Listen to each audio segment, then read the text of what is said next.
Hi guys, welcome to the channel. And आज की video में हम बात करेंगे कि वेब डेवलपमेंट या सॉफ्टवेयर डेवलपर्स या प्रोग्रामर्स, जो कि एक बहुत ही ग्लैमरस फील्ड और हाई पेइंग फील्ड मानी जाती थी, क्या चैटबॉट्स जैसे कि चैट जीपीटी या फिर गूगल का जो रिसेंटली डेवलप वो चैटबॉट बार्ड, क्या ये चैटबॉट्स हमारी इन फील्ड्स को रिप्लेस कर सकते हैं?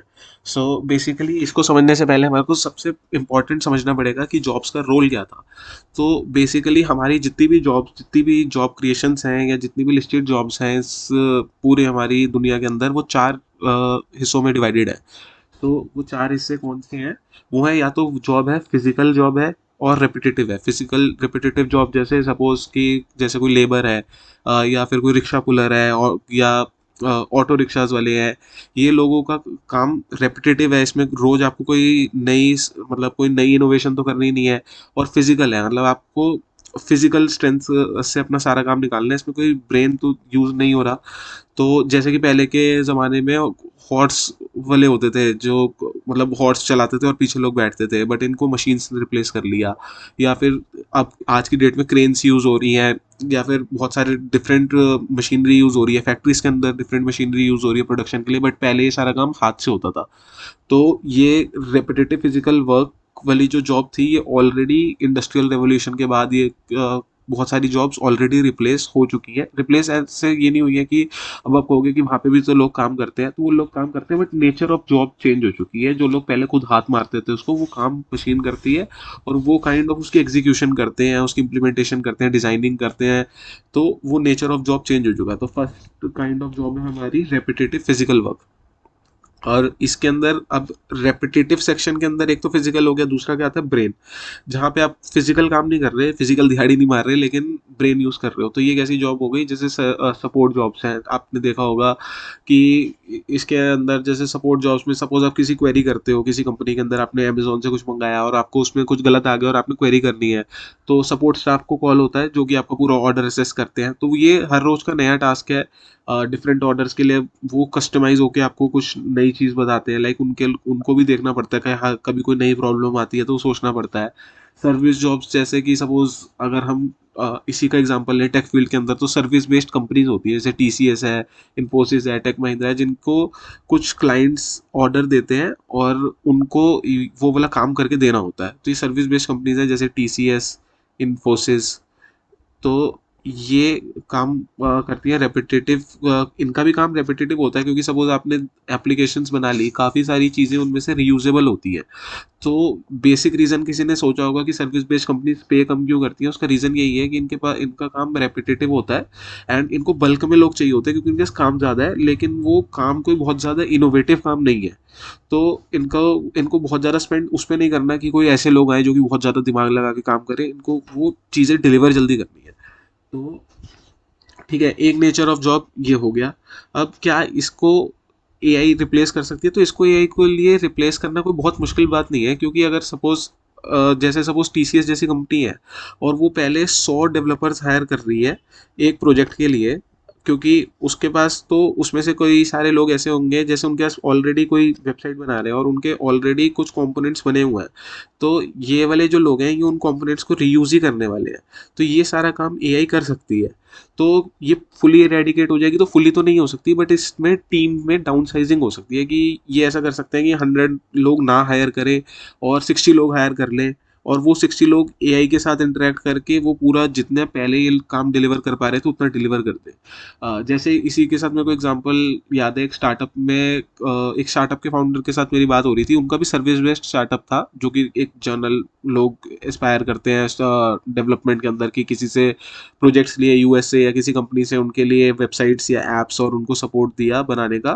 तो वो भी ये कह रहे थे कि अभी हमारी टीम में वो सिर्फ 30 लोग हैं, लेकिन जिस हिसाब से अभी चैट जीपीटी कोड लिख रहा है, तो आने वाले टाइम में जब भी इसकी और फीचर्स इंप्रूव होते हैं और इनके प्लगइन्स अच्छे आ जाते हैं, जब ये सीधा एडिटर के साथ एडिटर के अंदर प्लग्ड हो जाएंगे, तो हम आराम से जो 5 लोगों की टीम है उसको 3 लोगों से रिप्लेस कर सकते हैं, या फिर 5 लोगों की टीम को 4 लोगों से रिप्लेस कर सकते हैं। तो क्योंकि एक तो वर्क फास्ट होगा, दूसरा काफ़ी सारा रेपिटेटिव काम तो वो खुद ही कर देगी एआई, और उसके अंदर कोई टाइम लिमिट नहीं है कि आपके पास सिर्फ 8 आवर्स अ डे है, जो कि वो 8 घंटे में ही काम करेंगी। तो इस सारी चीज़ों की वजह से इस वाले सेक्टर में टीम में डाउन साइजिंग आ सकती है।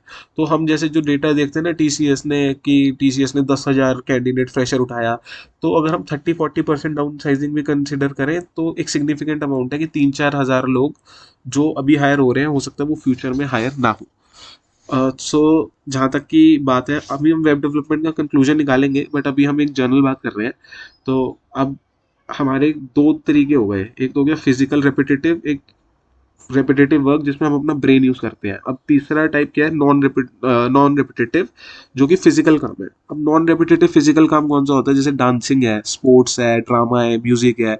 ये नॉन रिपीटेटिव है। न्यू डांस मूव इनोवेट करते हो, नया म्यूजिक की नई धुनें आती हैं, नया म्यूजिक आता है हर, जैसे अब देखो सारे गाने अलग ही होते हैं, ठीक है। स्पोर्ट्स में आप नई चीजें इनोवेट करते हो, और स्पेसिफिकली एक सेक्टर में आपको एक ह्यूमन टच बहुत जरूरी है।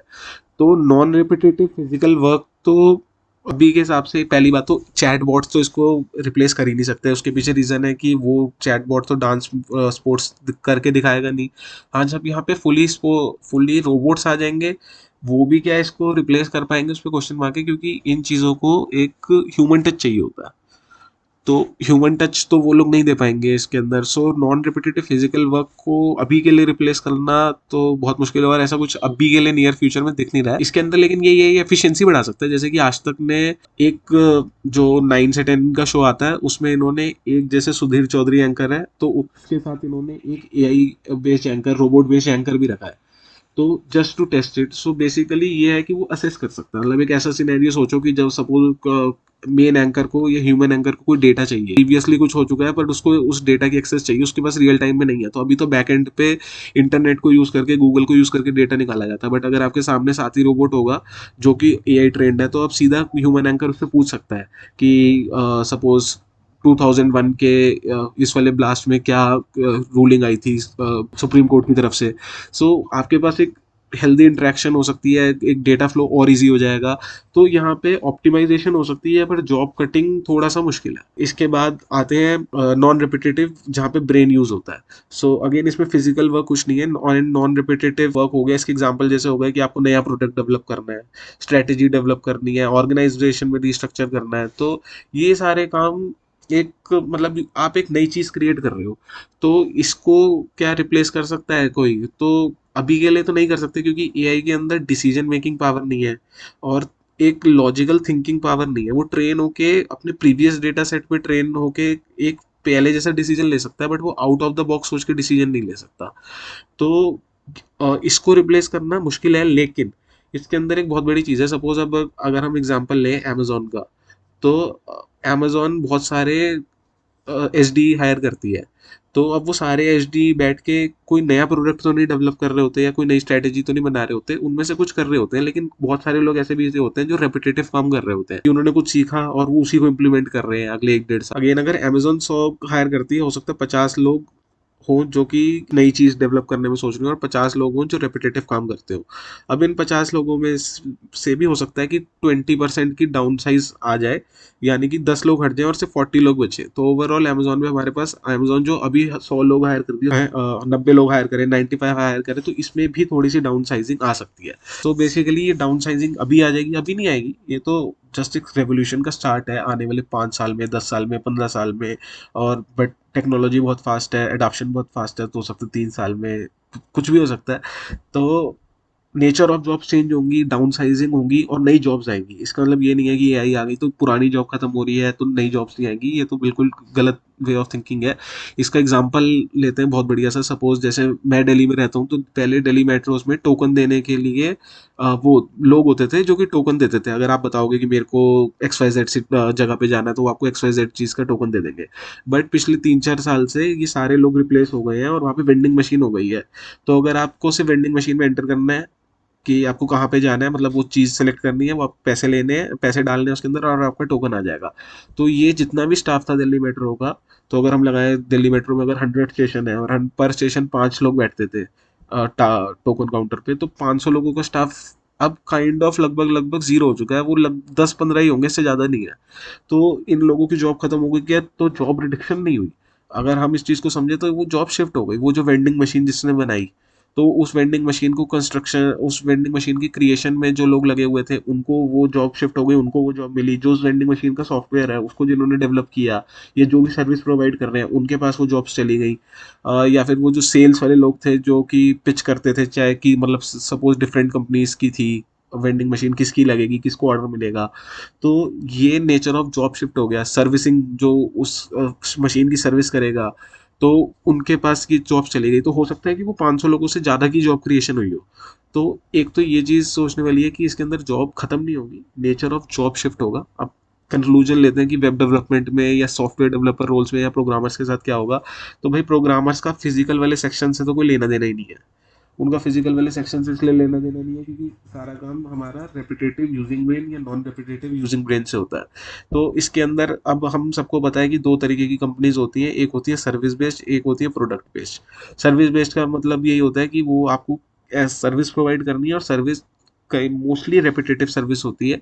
सो सर्विस बेस्ड कंपनीज में डाउन साइजिंग आ सकती है। तो ठीक है, अब सर्विस बेस्ड कंपनी वैसे भी कोई बहुत ज़्यादा हाईली पेइंग थी नहीं। वो सर्विस बेस्ड कंपनी आपको मार्केट एवरेज से बिलो ही पे करती है और उसके अंदर डाउन साइजिंग आ सकती है। ठीक है। और दूसरा था नॉन रेपिटेटिव यूजिंग ब्रेन में, तो इसके अंदर भी डाउन साइजिंग आ सकती है। देखो एब्सोल्युटली रेडिकेट तो बिल्कुल भी नहीं होने वाली फील्ड, डाउन साइजिंग आ सकती है। और परसेंटेज ऑफ डाउन साइजिंग जो अभी के एस्टिमेट्स हैं वो यही है कि रेपिटेटिव काम जिसमें ब्रेन यूज हो रहा है उसमें डाउन साइजिंग थोड़ी सी ज़्यादा हो सकती है नॉन रेपिटेटिव यूजिंग ब्रेन में। तो अब आप कौन से क्वाड्रेंट में हो, कि आप फोर्थ क्वाड्रेंट में हो कि सेकंड क्वाड्रेंट में, डिपेंड करता है आपके स्किल्स पे। अगर आपके स्किल सेट बहुत ज़्यादा अच्छा नहीं है, अभी आपने बहुत ज़्यादा अच्छे से डेवलप नहीं किया, तो आप सेकंड क्वाड्रेंट में जाओगे जहाँ पे वैसी सर्विस बेस्ड कंपनीज बहुत ज़्यादा पे नहीं करती हैं। और अगर आपका स्किल सेट्स अच्छा है तो आप फोर्थ क्वाड्रेंट में जाओगे। सो बेसिकली वैसे भी हाईली पेइंग फोर्थ क्वाड्रेंट ही है। तो हमारे को अपने स्किल सेट पे काम करना है। एक इसके अंदर जो चीज़ काफ़ी टाइम से हो रही थी वो ये था कि बहुत लोग यहाँ का ग्लैमर देख के आ रहे थे कि कोई कॉमर्स का बच्चा या ह्यूमैनिटीज़ के बच्चे भी थे, उनको चाहे फील्ड में इंटरेस्ट हो या ना हो, उनको लगता था कि एक तो डिमांड बहुत ज़्यादा है और एक हाईली पेइंग है, तो हम भी इस वाले सेक्टर में घुस जाते हैं। तो मुझे लगता है आने वाले फ्यूचर में ऐसा कम हो जाएगा, सिर्फ लोग जो स्किल हैं वही यहाँ पे सस्टेन कर पाएंगे, उसके अलावा लोग इतना ज़्यादा सस्टेन नहीं कर पाएंगे कि अगर कोई भी सोचेंगे मैं स्विच करके इधर आ जाऊँगा मुझे अपॉर्चुनिटी मिल जाएगी। पहले तक ऐसा हो रहा था कि आप 1 डेढ़ साल सीखो, स्टार्टअप्स के अंदर अपॉर्चुनिटी मिल जाती थी, और अगर आपका स्किल सेट बहुत अच्छा नहीं है फिर भी स्टिल आपको कुछ ना कोई कंपनी मिल जाती थी। तो आगे आने वाले 5 6 साल में हो सकता है ऐसा ना हो, बट जो लोग अच्छे से तैयारी कर रहे हैं, अच्छे से स्किल डेवलप कर रहे हैं, उनके लिए कोई इतना डरने की बात नहीं है। कुछ ना कुछ सिर्फ नेचर ऑफ जॉब चेंज हो सकता है आपको भी थोड़ा सा एआई के साथ इंटरेक्ट करके काम करना पड़े, बट वो मुझे लगता है कि अगर आप टेक टेक फील्ड में हो तो इतना तो आपको कंफर्टेबल होना भी पड़ेगा। तो estimate at the end estimate यही है कि अगर 100 लोग पहले हायर हो रहे थे तो हो सकता है आने वाले 5 साल बाद ये 85 या 80 तक चले जाएं। इससे ज़्यादा कुछ नहीं होगा। तो अपने स्किल सेट पे काम करते रहें, बाकी कोई फील्ड ख़त्म नहीं हो रही, कुछ नहीं हो रहा। तो अपना आराम से सब कुछ सीखें, और सीखने के लिए सीखें, जॉब लेने के लिए ना सीखें, क्योंकि आगे सीखने के लिए जो सीखेगा उसी को अपने आप जॉब्स मिलेंगी या बिजनेस जो भी करना होगा वो सब हो जाएगा। तो बस इतना माइंडसेट में फ़र्क रखना है। सो आई होप कि जो मैसेज देना हम इस वीडियो के थ्रू चाहते थे वो क्लियर होगा। और कुछ भी डाउट्स हो तो आप कमेंट डाउन कर सकते हैं। वीडियो को प्लीज़ लाइक और शेयर या सब्सक्राइब ज़रूर करना ताकि ये और लोगों तक भी पहुंच सके।